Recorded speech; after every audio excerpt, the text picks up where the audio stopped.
Слава Христу! Общается раб Божий Павел во имя Отца, Аминь, Сына и Святого Духа. Общается раб Божий Иннокентий во имя Отца, Аминь, Сына и Святого Духа. Сейчас мы вас будем помазывать миром. В этот момент сходит благодать Пресвятого Духа на человека. И человек духовно рождается. Ваша жизнь духовно начинается с нуля.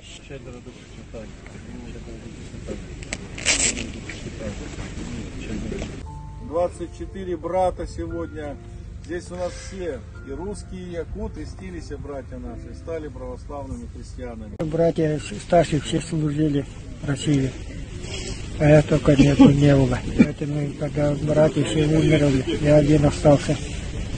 Приехал и решился попробовать себя испытать.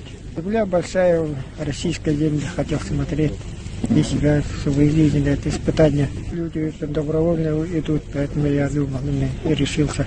Второй раз случайно тоже случай был, в тюрьму попал, 1,5 года сидел. Много оставалось еще сидеть? 1,5 года был, и решил креститься тоже. Раньше в церковь не ходил? В тюрьме такое время я ходил, потом, когда вышел в тюрьму, я сюда пришел.